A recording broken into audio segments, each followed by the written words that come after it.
हम कथा सुनाते राम सकल गुण धाम की। हम कथा सुनाते राम सकल गुण धाम की।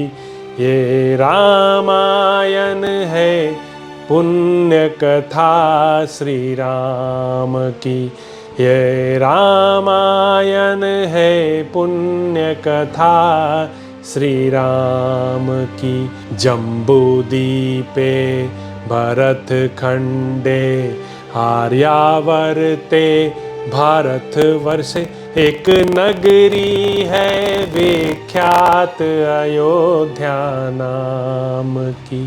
यह जन्म भूमि है परम पूज्य श्री राम की। यह जन्म भूमि है परम पूज्य श्री राम की। यह रामायण है पुण्य कथा श्री राम की। यह रामायण है पुण्य कथा श्री राम की। श्रीमद् वाल्मीकि रामायण भारत का स्वर्णिम महाकाव्य। 11वां सर्ग। पंचाब सर तीर्थ एवं मांडकर्णी मुनि की कथा। विभिन्न आश्रमों में घूमकर श्रीराम आदि का सुतीक्ष्ण के आश्रम में आना, यहाँ कुछ काल तक रहकर उनकी आज्ञा से अगस्त्य के भारी तथा अगस्त्य के आश्रम पर जाना तथा अगस्त्य के प्रभाव का वर्णन। तदंतर आगे आगे श्रीराम चले। बीच में परम सुंदरी सीता चल रही थी और उनके पीछे हाथ में धनुष लिए लक्ष्मण चलने लगे। सीता के साथ वे दोनों भाई भांति भांति के पर्वतीय शिखरों, वनों तथा नाना प्रकार की रमणीय नदियों को देखते हुए अग्रसर होने लगे। उन्होंने देखा, कहीं नदियों के तटों पर सारस और चक्रवाक विचर रहे हैं और कहीं खिले हुए कमलों और जलचर पक्षियों से युक्त सरोवर शोभा पाते हैं। कहीं चितकबरे मृग यूद बांधे चले जा रहे थे, कहीं बड़े बड़े सींग वाले मदमद भैंसे तथा बढ़े हुए दांत वाले जंगली सुअर और वृक्षों के बेरी दंतार हाथी दिखाई देते थे। दूर तक यात्रा से करने के बाद जब सूर्य अस्ताचल को जाने लगे, तब उन तीनों ने एक साथ देखा, सामने एक बड़ा ही सुंदर तालाब है जिसकी लंबाई चौड़ाई एक योजन की जान पड़ती है। यह सरोवर लाल और श्वेत कमलों से भरा हुआ था। उसमें क्रीड़ा करते हुए झुंड के झुंड हाथी उसकी शोभा बढ़ाते थे तथा सारस, राजहंस और कलहंस आदि पक्षियों एवं जल में उत्पन्न होने वाले मत्स्य आदि जंतुओं से वह व्याप्त दिखाई देता था। स्वच्छ जल से भरे हुए उस रमणीय सरोवर में गाने बजाने का शब्द सुनाई देता था, किंतु कोई दिखाई नहीं दे रहा था। तब श्रीराम और महारथी लक्ष्मण ने कौतूहलवश अपने साथ आए हुए धर्मभूत नामक मुनि से पूछना आरंभ किया। महामुने, यह अत्यंत अद्भुत संगीत की ध्वनि सुनकर हम सब लोगों को बड़ा कौतूहल हो रहा है। यह क्या है, इसे अच्छी तरह बताइए। श्री रामचंद्र जी के इस प्रकार पूछने पर धर्मात्मा धर्मभृत नामक मुनि ने तुरंत ही उस सरोवर के प्रभाव का वर्णन आरंभ किया। श्री राम, यह पंचापसर नामक सरोवर है जो सर्वदा अगाध जल से भरा रहता है। मांडकर्णी नामक मुनि ने अपने तप के द्वारा इसका निर्माण किया था। महामुनि मांडकर्णी ने एक जलाशय में रहकर केवल वायु का आहार करते हुए 10 सहस्त्र वर्षों तक तीव्र तपस्या की थी। उस समय अग्नि आदि सब देवता उनके तप से अत्यंत व्यथित हो उठे और आपस में मिलकर ये सब के सब इस प्रकार कहने लगे। जान पड़ता है ये मुनि हम लोगों से किसी के स्थान को लेना चाहते हैं। ऐसा सोचकर ये सब देवता वहां मन ही मन उद्विग्न हो उठे। तब उनकी तपस्या में विघ्न डालने के लिए संपूर्ण देवताओं ने 5 प्रधान अप्सराओं को नियुक्त किया, जिनकी अंगकांति विद्युत के समान चंचल थी। तदंतर जिन्होंने लौकिक एवं पारलौकिक धर्माधर्म का ज्ञान प्राप्त कर लिया था, उन मुनि को उन 5 अप्सराओं ने देवताओं का कार्य सिद्ध करने के लिए काम के अधीन कर दिया। मुनि की पत्नी बनी हुई वे ही 5 अप्सराएं यहाँ रहती हैं। उनके रहने के लिए इस तालाब के भीतर घर बना हुआ है जो जल के अंदर छिपा हुआ है। उसी घर में सुखपूर्वक रहती हुई 5 अप्सराएं तपस्या के प्रभाव से युवावस्था को प्राप्त हुए मुनि को अपनी सेवाओं से संतुष्ट करती हैं। क्रीड़ा विहार में लगी हुई उन अप्सराओं के ही वाद्यों की यह ध्वनि सुनाई देती है जो भूषणों की झनकार के साथ मिली हुई है। साथ ही उनके गीत का भी मनोहर शब्द सुन पड़ता है। अपने भाई के साथ महायशस्वी श्री रघुनाथ जी ने उन भावितात्मा महर्षि के इस कथन को यह तो बड़े आश्चर्य की बात है यूं कहकर स्वीकार किया। इस प्रकार कहते हुए श्री रामचंद्र जी को एक आश्रम मंडल दिखाई दिया, जहां सब ओर कुश और वल्कल चस्त्र फैले हुए थे। वह आश्रम ब्राह्मी लक्ष्मी ब्रह्मतेज से प्रकाशित होता था। विदेहनदिनी सीता तथा लक्ष्मण के साथ उस तेजस्वी आश्रम मंडल में प्रवेश करके ककुत्स्थ कुलभूषण श्री राम ने उस समय सुखपूर्वक निवास किया। यहाँ के महर्षियों ने उनका बड़ा आदर सत्कार किया। तदंतर महान अस्त्रों के ज्ञाता श्री रामचंद्र जी बारी बारी से उन सभी तपस्वी मुनियों के आश्रमों पर गए जिनके यहाँ वे पहले रह चुके थे। उनके पास भी उनकी भक्ति देख दोबारा जाकर रहे। कहीं 10 महीने, कहीं साल भर, कहीं 4 महीने, कहीं 5 या 6 महीने, कहीं इससे भी अधिक समय अर्थात 7 महीने, कहीं उससे भी अधिक 8 महीने, कहीं आधे मास अधिक अर्थात 8.5 महीने, कहीं 3 महीने और कहीं 8 और 3 अर्थात 11 महीने तक श्री रामचंद्र जी ने सुखपूर्वक निवास किया। इस प्रकार मुनियों के आश्रमों पर रहते और अनुकूलता पाकर आनंद का अनुभव करते हुए उनके 10 वर्ष बीत गए। इस प्रकार सब ओर घूम फिरकर धर्म के ज्ञाता भगवान श्री राम सीता के साथ फिर सुतीक्ष्ण के आश्रम पर ही लौट आए। शत्रुओं का दमन करने वाले श्री राम उस आश्रम में आकर यहाँ रहने वाले मुनियों द्वारा भली भांति सम्मानित हो वहां भी कुछ काल तक रहे। उस आश्रम में रहते हुए श्री राम ने एक दिन महामुनि सुतीक्ष्ण के पास बैठकर विनीत भाव से पूछा, भगवान, मैंने प्रतिदिन बातचीत करने वाले लोगों के मुंह से सुना है कि इस वन में कहीं मुनिश्रेष्ठ अगस्त्य जी निवास करते हैं, किंतु इस वन की विशालता के कारण मैं उस स्थान को नहीं जानता हूं। उन बुद्धिमान महर्षि का सुंदर आश्रम कहाँ है? मैं लक्ष्मण और सीता के साथ भगवान अगस्त्य को प्रसन्न करने के लिए उन मुनीश्वर को प्रणाम करने के उद्देश्य से उनके आश्रम पर जाऊं, यह महान मनोरथ मेरे हृदय में चक्कर लगा रहा है। मैं चाहता हूं कि स्वयं भी मुनिवर अगस्त्य की सेवा करूं। धर्मात्मा श्रीराम का यह वचन सुनकर सुतीक्ष्ण मुनि बड़े प्रसन्न हुए और उन दशरथनंदन से इस प्रकार बोले, रघुनंदन, मैं भी लक्ष्मण सहित आपसे यही कहना चाहता था कि आप सीता के साथ महर्षि अगस्त्य के पास जाएं। सौभाग्य की बात है कि इस समय आप स्वयं ही मुझसे यहाँ जाने के विषय में पूछ रहे हैं। श्री राम, महामुनि अगस्त्य जहाँ रहते हैं उस आश्रम का पता मैं अभी आपको बताए देता हूँ। तात, इस आश्रम से 4 योजन दक्षिण चले जाइए। वहां आपको अगस्त्य के भाई का बहुत बड़ा एवं सुंदर आश्रम मिलेगा। यहाँ के वन की भूमि प्रायः समतल है तथा पिप्पली का वन उस आश्रम की शोभा बढ़ाता है। यहाँ फूलों और फलों की बहुतायत है। नाना प्रकार के पक्षियों के कलरवान से गूंजते हुए उस रमणीय आश्रम के पास भांति भांति कमलमंडित सरोवर हैं, जो स्वच्छ जल से भरे हुए हैं।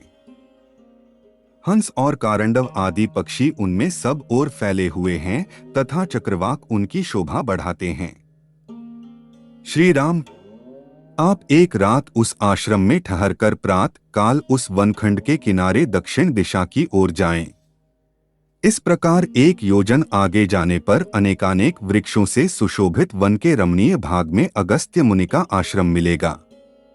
वहां विदेहनदिनी सीता और लक्ष्मण आपके साथ सानंद विचरण करेंगे, क्योंकि बहुसंख्यक वृक्षों से सुशोभित वह वन प्रांत बड़ा ही रमणीय है।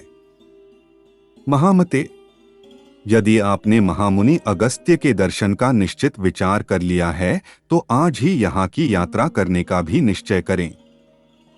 मुनि का यह वचन सुनकर भाई सहित श्री रामचंद्र जी ने उन्हें प्रणाम किया और सीता तथा लक्ष्मण के साथ अगस्त्य जी के आश्रम की ओर चल दिए। मार्ग में मिले हुए विचित्र विचित्र वनों, मेघमाला के समान पर्वतमालाओं, सरोवरों और सरिताओं को देखते हुए ये आगे बढ़ते गए। इस प्रकार सुतीक्ष्ण के बताए हुए मार्ग से सुखपूर्वक चलते चलते श्री रामचंद्र जी ने अत्यंत हर्ष में भरकर लक्ष्मण से यह बात कही, सुमित्रानंदन, निश्चय ही यह पुण्य कर्मों का अनुष्ठान करने वाले महात्मा अगस्त्य मुनि के भाई का आश्रम दिखाई दे रहा है, क्योंकि सुतीक्ष्ण जी ने जैसा बतलाया था उसके अनुसार इस उनके मार्ग में फूलों और फलों के भार से झुके हुए सहस्रों परिचित वृक्ष शोभा पा रहे हैं। इस वन में पकी हुई पीपलियों की यह गंध वायु से प्रेरित होकर सहसा इधर आई है, जिससे कटु रस का उदय हो रहा है। जहां तहां लकड़ियों के ढेर लगे दिखाई देते हैं और वैदूर्यमणि के समान रंग वाले कुश कदे हुए दृष्टिगोचर होते हैं। अगस्त्य जी के भाई का आश्रम होगा। इन्हीं के भाई पुण्यकर्मा अगस्त्य जी ने समस्त लोगों के हित की कामना से मृत्यु स्वरूप वातापी और इलवल का वेगपूर्वक दमन करके इस दक्षिण दिशा को शरण लेने के योग्य बना दिया। एक समय की बात है, यहां क्रूर स्वभाव वाला वातापी और इलवल ये दोनों भाई एक साथ रहते थे। ये दोनों महान असुर ब्राह्मणों की हत्या करने वाले थे। निर्दयी इलवल ब्राह्मण का रूप धारण करके संस्कृत बोलता हुआ जाता और श्राद्ध के लिए ब्राह्मणों को निमंत्रण दे आता था। फिर मेष जीवशाक का रूप धारण करने वाले अपने भाई वातापी का संस्कार करके श्राद्ध कल्पोक्त विधि से ब्राह्मणों को खिला देता था। वे ब्राह्मण जब भोजन कर लेते तब इलवल उच्च स्वर से बोलता, वातापे निकलो। इस प्रकार इच्छानुसार रूप धारण करने वाले उन मांसभक्षी असुरों ने प्रतिदिन मिलकर सहस्रों ब्राह्मणों का विनाश कर डाला। उस समय देवताओं की प्रार्थना से महर्षि अगस्त्य ने श्राद्ध में शाकरूपधारी उस महान असुर को जानबूझकर भक्षण किया। तदंतर श्राद्ध कर्म संपन्न हो गया। ऐसा कहकर ब्राह्मणों के हाथ में अग्निजन का जल दे इलवल ने भाई को संबोधित करके कहा, निकलो। इस प्रकार भाई को पुकारते हुए उस ब्राह्मण घाती असुर से युद्धिमान मुनिश्रेष्ठ अगस्त्य ने हंसकर कहा, जिस जीवशाक रूपधारी तेरे भाई राक्षस को मैंने खाकर पचा लिया, वह तो यह देखो, जंगल के बीच में आश्रम की अग्नि का धुआं उठता दिखाई दे रहा है, यमलोक में जा पहुंचा है। अब उसमें निकलने की शक्ति कहाँ है? भाई की मृत्यु को सूचित करने वाले मुनि के इस वचन को सुनकर उस निशाचर ने यहाँ के एकांत एवं पवित्र तीर्थों में स्नान करके आए हुए ब्राह्मण स्वयं चुनकर लाए हुए क्रोधपूर्वक उन्हें मार डालने का उद्योग आरंभ किया। उसने ज्यों ही द्विजराज अगस्त्य पर धावा किया, त्यों ही उद्दीप्त तेज वाले उन मुनि ने उसके अनुसार यह निश्चय ही अग्नितुल्य दृष्टि से उस राक्षस को दग्ध कर डाला। इस प्रकार उसकी मृत्यु हो गई।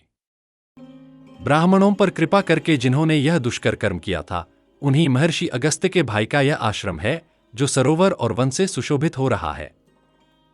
श्री रामचंद्र जी लक्ष्मण के साथ इस प्रकार बातचीत कर रहे थे, इतने में ही सूर्यदेव अस्त हो गए और संध्या का समय हो गया। तब भाई के साथ विधिपूर्वक सायं संध्योपासना करके श्री राम ने आश्रम में प्रवेश किया और उन महर्षि के चरणों में मस्तक झुकाया। मुनि ने उनका यथावत आदर सत्कार किया। सीता और लक्ष्मण सहित श्रीराम वहां फल मूल खाकर एक रात उस आश्रम में रहे।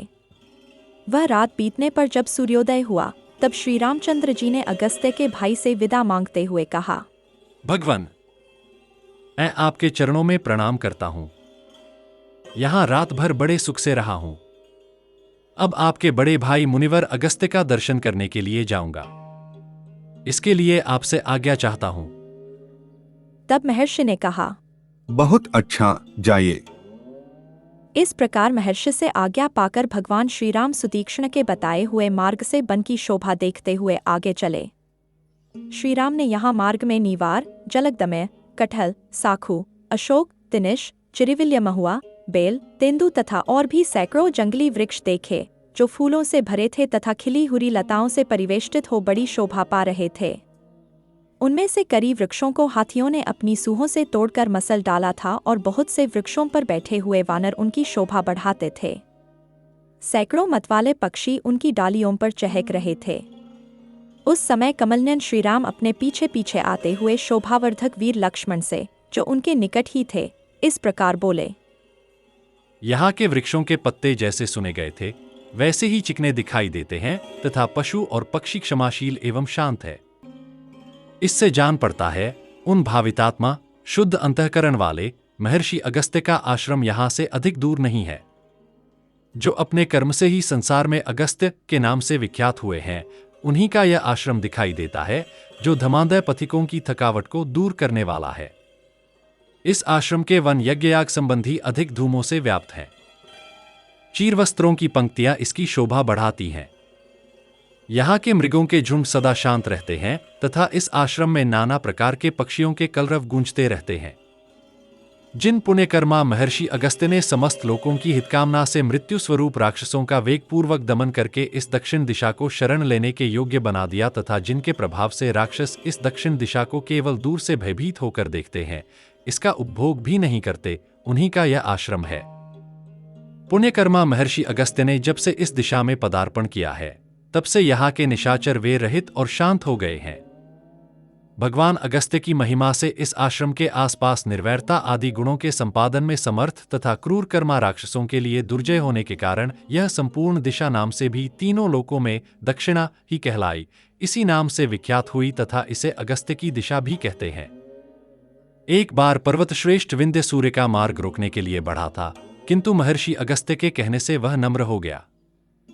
तब से आज तक निरंतर उनके आदेश का पालन करता हुआ वह कभी नहीं बढ़ता। वे दीर्घायु महात्मा हैं।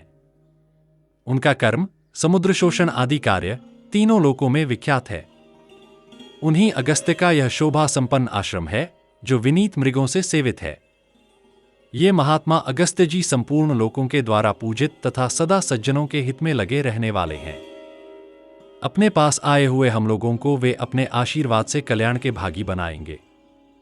सेवा करने में समर्थ सौम्य लक्ष्मणा यहाँ रहकर मैं उन महामुनि अगस्त्य की आराधना करूंगा और वनवास के शेष दिन यहीं रहकर बिताऊंगा। देवता, गंधर्व, सिद्ध और महर्षि यहाँ नियमित आहार करते हुए सदा अगस्त्य मुनि की उपासना करते हैं। ये ऐसे प्रभावशाली मुनि हैं कि इनके आश्रम में कोई झूठ बोलने वाला, क्रूर, शठ, नृशंस अथवा पापाचारी मनुष्य जीवित नहीं रह सकता। यहाँ धर्म की आराधना करने के लिए देवता, यक्ष, नाग और पक्षी नियमित आहार करते हुए निवास करते हैं। इस आश्रम पर अपने शरीरों को त्याग कर अनेकानेक सिद्ध, महात्मा, महर्षि नूतन शरीरों के साथ सूर्यतुल्य तेजस्वी विमानों द्वारा स्वर्गलोक को प्राप्त हुए हैं। यहाँ सत्कर्मपरायण प्राणियों द्वारा आराधित हुए देवता उन्हें यक्षत्व, अमरत्व तथा नाना प्रकार के राज्य प्रदान करते हैं। सुमित्रानंदन, अब हम लोग आश्रम पर आ पहुंचे। तुम पहले प्रवेश करो और महर्षियों को सीता के साथ मेरे आगमन की सूचना दो। इस प्रकार श्री वाल्मीकि निर्मित आर्ध रामायण आदि काव्य के अरण्यकांड में 11वां सर्ग पूरा हुआ।